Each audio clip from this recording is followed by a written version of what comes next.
dukkha comes in different flavors. For you as a layperson, you have your layperson type of dukkha.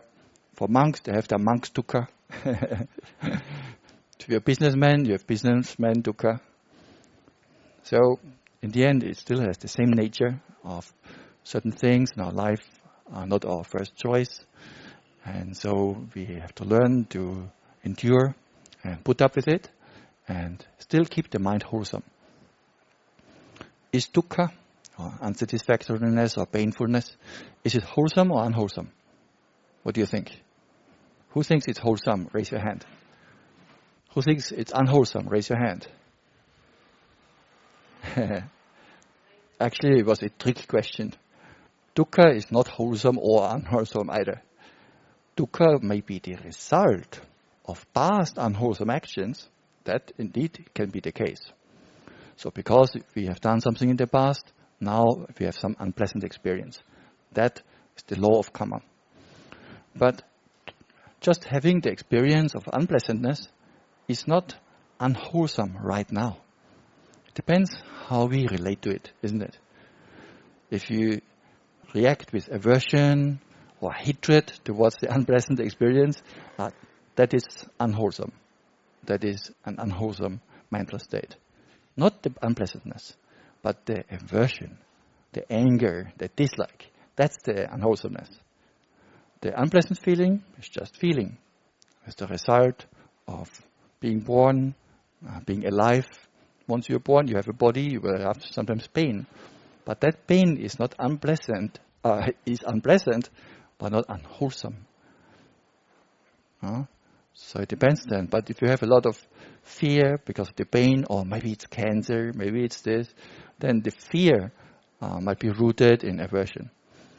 Or any experience on the workplace, somebody is doing or saying something that is not to your liking, that's okay. It might be unpleasant, but the aversion against that, or aversion against that person that could arise, that would be the unwholesome aspect.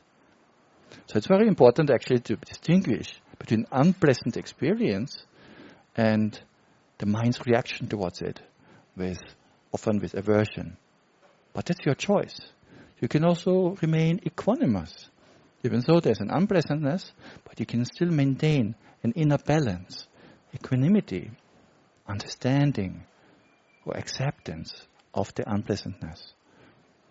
When I say acceptance, I don't mean welcoming or embracing. That's a step too much. But we can accept it and bear it patiently. That's very good, it's wholesome. It's the same with pleasant experiences. Are pleasant experiences the same as greed? No, they are not. Pleasant experience, you cannot avoid. Sometimes you have pleasant, sometimes unpleasant experiences. Completely okay. In fact, pleasant experiences are often the result of past good karma. But you don't have to be afraid of pleasant experiences. Even good food is not unwholesome. Depends how we relate to it. If we relate to it with craving, clinging, desires, attachment, the same for people, then there's an unwholesomeness there. But if you just experience the taste without being infatuated by it, still noticing, this is sweet, this is sour, even noticing maybe the pleasantness, the pleasant feeling that arises on account of eating something you like, that is not unwholesome.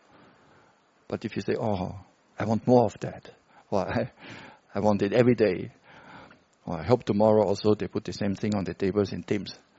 So that kind of desiring for good taste, for sense pleasures, that would be considered a greedy state, unwholesome mental state. But the pleasant feeling itself is not unwholesome. So it's very useful to make this distinction between the Vedana, the feeling, and how we react. Whether we react with liking or aversion or equanimity. What you say is the normal default reaction of the mind towards pleasant feeling, with aversion or greed or equanimity. Greed. Very fast, your answer. Speak from experience. And then the default reaction towards unpleasant experience is what? Aversion, anger, dislike. And the default reaction towards neutral experience, neutral. What would be the default reaction there? It can be either way. Could also be delusion. It's so neutral, you don't even care to look at it carefully. So the mind is kind of blur blur, as you Malaysians like to say. Blur blur. So mind does not investigate, is fooled by the neutrality of the experience. No sharpness, no clarity, no wisdom. But if we apply what the Buddha calls yoniso manasikara, right attention, wise attention, then you can see through the experience. And you see, this is pleasant. You can acknowledge, okay, this is pleasant. You can experience the pleasantness. You can observe it without being carried away, without having desires. I want more of this. And the same is unpleasant experience. Okay, something could be painful, either physically painful or maybe mentally painful. Some memory, somebody said something that was really hurtful. But it's in our own hand whether we react towards that with aversion or we just observe it. This is unpleasant. This is painful. But this is not unwholesome. Actually, if you apply mindfulness and wisdom, then that painful experience can even be wholesome. You investigate it. Is it permanent or impermanent? It's changing all the time. So you see it in the light of anicca, dukkha, anatta. Then even the unpleasant experience can lead to liberation, can be part of your Dhamma practice. It's like fertilizer. Now, fertilizer is actually not so good smelling. You wouldn't put it on your clothes or on your body. But it's actually very helpful for growth of the plants. And even so, it's often just dung. But actually, it helps the growth of nature, of vegetation, and so on. So in the same way, even the unpleasant experience can be used as fertilizer for the mind. By investigating into it, is it permanent or impermanent? Is it satisfactory or is it unsatisfactory? Usually it's unsatisfactory. Is it me, mine, myself? Or is it just nature? Not myself. Nothing, no essence to be found. Changing, conditioned. So if you view it in this way, there's no problem with unpleasant experience. Even if you have to do your taxes, it takes 3 hours, you can see the unpleasantness of that. That's okay. And patiently develop your muscle and strength of patient endurance. So you can use those things as fertilizer. And likewise, if somebody says something a bit rough or rude, thank you for the fertilizer. Sadhu, sadhu. More fertilizer coming. Of course, we should not use it in a cynical way, like I'm saying it now. But you could really have a sense of, okay, that's not a problem. I can handle this.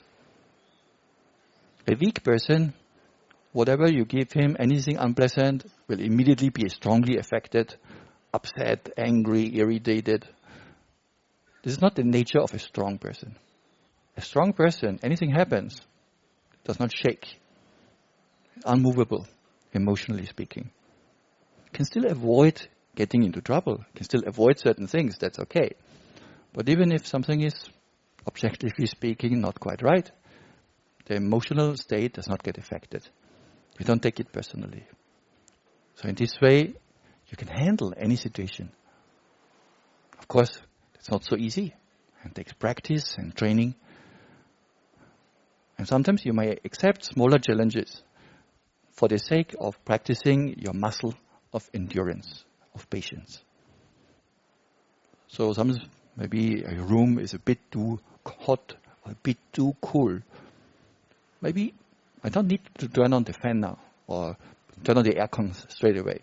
Maybe I can practice my endurance a little bit with these small things. Okay, it's a bit too warm for me. It's okay. I can still handle it. I don't have to do something about it. Or a bit too cold. Or a mosquito landing on the hand. Okay, you can remove it. Sometimes you leave it. But it's not a big deal. You're not going to die from that. So you accept some of the discomforts and just let them be. And in this way, train your muscle of patient endurance. So that when later something really serious comes along, you can handle it. Because if you always take the easiest way, you always avoid every discomfort, even you walk barefoot, the monks also, but then any small stone, you have to walk around it, just it's not painful. No, you can just walk over it. You're not going to die from that. Get some free acupuncture. No need to pay anything for free. You just walk from SPS to DIMS. Every day in the morning, the monks have free acupuncture.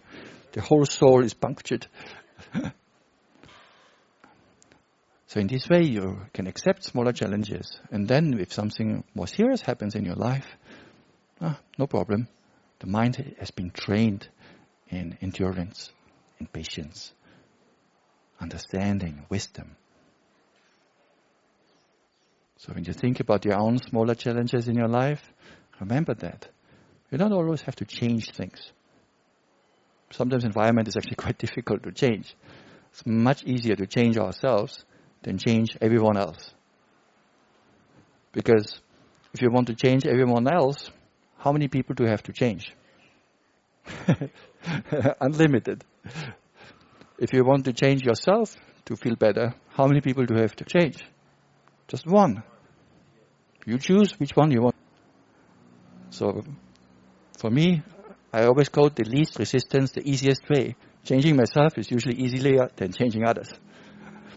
So once the mind understands, actually, this is where the work has to be done, in your own heart, in our own mind, then life becomes easy.